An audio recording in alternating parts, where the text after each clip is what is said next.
इस चीज़ का बिल्कुल भी अंदाज़ा नहीं था कि इसको बनाना इतना ज़्यादा आसान होता है और कम इंग्रेडिएंट्स में इतना टेस्टी लड्डू बनकर तैयार हो जाता है। इसका टेक्सचर बिल्कुल हलवाई जैसा ही आ रहा था, खाने में बिल्कुल हलवाई जैसा ही स्वाद था, जो कि सिर्फ 15 मिनट में बनकर तैयार हो जाता है। चलिए फिर देर किस बात की, इसको चलिए बनाना शुरू करते हैं। इसके लिए मैंने एक बाउल लिया, बाउल में 2 कटोरी बेसन को छान कर ले लिया। इसके बाद पानी डालने के बाद विस्कर की मदद से हल्के हाथों से इसे चलाने लगी। और इसमें पानी की कमी महसूस हो रही थी, जिसके लिए मैंने यहाँ पे थोड़ा सा और पानी ऐड कर दिया और इसे फिर भी चलाते चलाते मैंने देखा कि यह बैटर जो है थोड़ा सा गाढ़ा लग रहा है। इसके बाद मैंने इसमें थोड़ा सा पानी और ऐड किया और इसको इसी तरह से चलाने के बाद मेरा जो बैटर था वो थोड़ा सा स्मूथ हो गया। और यहाँ पे मैंने चेक भी कर लिया कि मेरा बैटर किस तरीके से है। हल्का स्मूथ होने के बाद जैसे कि यह बूंदी बनाते हैं उस तरीके से हो जाए। यहाँ पे मैंने तेल भी गर्म होने के लिए रख दिया था। इस बैटर को हम इस तेल पर डालेंगे और डालने के बाद इसे हल्का सुनहरा होने तक ही तलेंगे। ज़्यादा सुनहरा होने तक अगर तलने लगे तो यह थोड़ा सा कड़वा हो जाता है। इसको ज़्यादा देर तक नहीं तलना है, हल्का क्रिस्पी हो जाए तो इसे निकाल लेना है, जैसे कि मैंने यहाँ पे किया है। मैंने इसे ज़्यादा देर तक नहीं पकाया है, इसे हल्के ही आंच में पकाने के बाद इसे मैंने तैयार कर लिया। जितनी क्वांटिटी मैंने ली थी उसमें 10 से 15 लड्डू आसानी से बनकर तैयार हो सकते हैं। इसको मैंने मिक्सर ग्राइंडर पे डाल दिया है।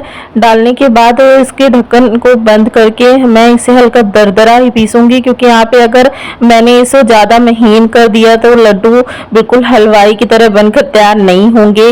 तो इसलिए यहाँ पे मुझे जो इसका मिक्सर है इसको बिल्कुल हल्का दरदरा ही पीसना है। यहाँ पे आप देख सकते हैं बिल्कुल से दरदरा मैंने पीस लिया है, जिससे कि मेरे जो लड्डू हैं बिल्कुल हलवाई स्टाइल में बनकर तैयार हो सके। इसकी चाशनी तैयार करेंगे, जिसके लिए मैंने एक कढ़ाई पर 1.5 बाउल शुगर ले ली है। इसके बाद मैंने इसमें उसी बाउल से 1 बाउल पानी ऐड कर दिया है। पानी ऐड करने के बाद इसको हल्के हाथों से चलाएंगे। यहाँ पे हमें चाशनी को थोड़ा सा पतला ही रखना है, क्योंकि जब हम मिक्सर डालेंगे ना तो यह हमारा अपने आप ही गाढ़ा होता जाएगा, क्योंकि वह ऑब्जर्व कर लेगा पूरी चाशनी को। तो हमें यहाँ पे जो चाशनी है ना उसे थोड़ा सा पतला ही रखना है। अब चाशनी में उबाल आने देंगे, कम से कम 1 या 2 उबाल आने के बाद ही हम इस पर थोड़ा सा घोल कर फूड कलर डालेंगे। घोल कर हम इसलिए डालेंगे क्योंकि इसका जो कलर है वो पूरी तरीके से चाशनी में खुल कर आ सके। अब यहाँ पे मिक्सचर आने के बाद हम उसे भी अच्छी तरीके से मिक्स कर लेंगे। यहाँ पे थोड़ा सा हल्का पतला ही दिख रहा है, लेकिन थोड़ी देर होने के बाद जब यह ऑब्जर्व करने लगेगा ना तो इसमें थोड़ा सा गाढ़ापन अपने आप ही आने लगेगा और यह बिल्कुल अच्छे तरीके से बनकर तैयार हो सकता है। यहाँ पे हमारा लड्डू का मिक्सर बनकर तैयार हो चुका है। अब हम इसमें 2 चम्मच घी डालेंगे और इसे हम हल्के हाथों से चलाएंगे। घी हम इसलिए भी डालेंगे क्योंकि जब हम घी डालते हैं ना तो यह हमारे जो हाथ में हम जब लड्डू बनाने के लिए मिक्सर को हाथ में लेते हैं तो वह चिपकता नहीं है।